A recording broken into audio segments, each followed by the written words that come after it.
कोलकाता में भी एक छात्रा की मौत के बाद अभिभावकों ने स्कूल में हंगामा किया है, तोड़फोड़ की है और इल्जाम यह है कि 5वीं की एक छात्रा को कुछ सीनियर छात्राओं ने बाथरूम में बंद कर दिया था। सदमे की वजह से छात्रा की मौत हो गई। घटना उत्तरी कोलकाता के दमदम इलाके की है। सीनियर्स की रैगिंग से सदमे में आई दमदम के एक स्कूल की 5वीं की छात्रा की मौत हो गई।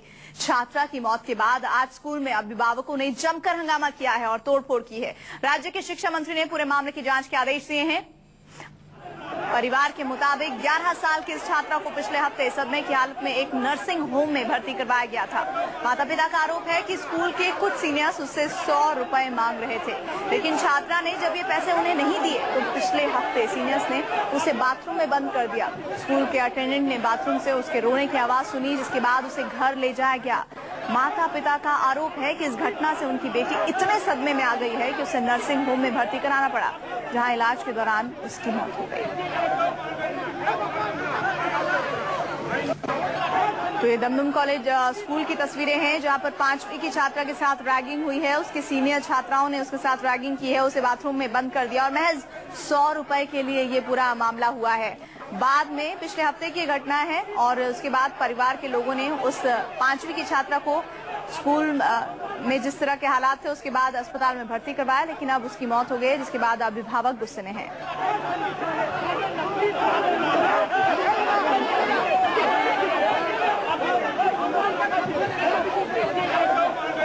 और इस मामले पर बातचीत के लिए हमारे साथ रविकांत पांडे कोलकाता से जुड़ रहे हैं। रविकांत, फिलहाल हमें ये बताइए कि स्कूल के बाहर हालात कैसे हैं? अभिभावकों के तोड़फोड़ की घटनाएं अभी भी जारी हैं क्या?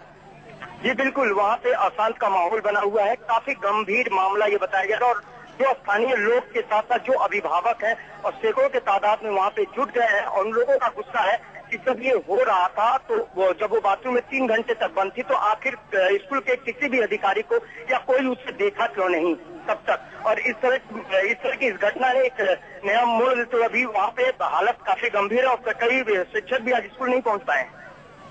जी रविकांत, फिलहाल ये भी बताइए कि जिस तरह अभिभावक आरोप लगा रहे हैं कि पिछले हफ्ते जो रैगिंग की घटना हुई उससे उनकी बच्ची सदमे में थी, डॉक्टर्स क्या बता रहे हैं, आखिर क्यों हुई है उस बच्ची की मौत?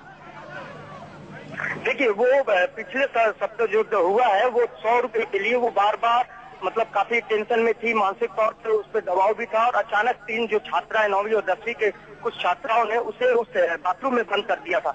उसके बाद वो बंद रही काफी देर तक और उसके बाद जब स्कूल के अधिकारी ने उसे देखा तो उसे निकाला गया। उस समय उसकी हालत काफी गंभीर थी और अभी डॉक्टरों का कहना है कि वो एक सदमे से उसकी मौत हुई है और कुछ जो जो गैस होता है या उस तरह का भी आधिकारिक बयान तो नहीं आया डॉक्टरों का कि वो मौत का कारण क्या है, लेकिन माना यह जा रहा है कि वो काफी सहमी हुई थी, डरी हुई थी या इसके पीछे का कोई और मामला है, इस पे भी तफ्तीश जारी है।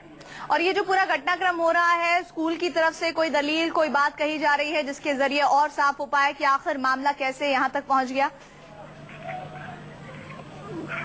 देखिए, जो मृतिका का भाई निरंजन दास ने स्कूल जो दोषी छात्र है इसके विरुद्ध एक लिखित कंप्लेन भी दर्ज कराया है।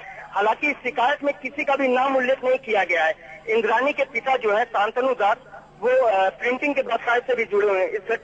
इस घटना के बाद जो जो छात्राओं का नाम था वो कंप्लेन में अभी तक उन लोगों के तरफ से अभी नहीं कराया गया है, लेकिन स्कूल प्रबंधक एक तरफ से खुद जांच में जुट गई है। एक कमेटी भी वो बनाने जा रही है जिसको वो जांच करेंगे, उसके बाद ही वो स्कूल की तरफ से कोई निर्णय लिया जाएगा।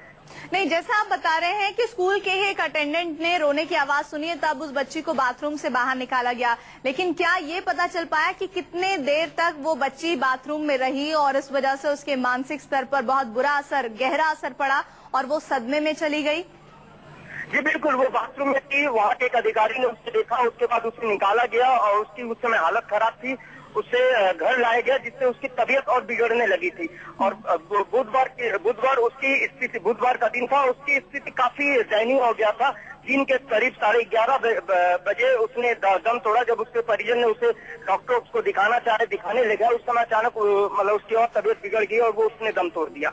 और फिलहाल स्कूल की तरफ से कुछ कहा जा रहा है, डैमेज कंट्रोल करने की कोशिश की जा रही है। वो छात्राएं जिन्होंने इस वारदात को, इस घटना को अंजाम दिया, वो सामने आई है, क्या उन्हें पकड़ा जा सका है?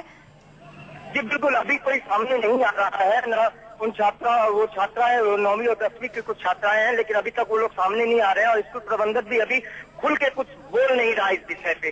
और जहाँ तक देखा गया तो यही कारण है कि स्कूल के बाहर तोड़फोड़ और अभिभावकों का जो गुस्सा है वो काफी बड़ा हो गया है और कुछ स्वयंसेवी संगठन भी अब इसमें उतरने लगे हैं।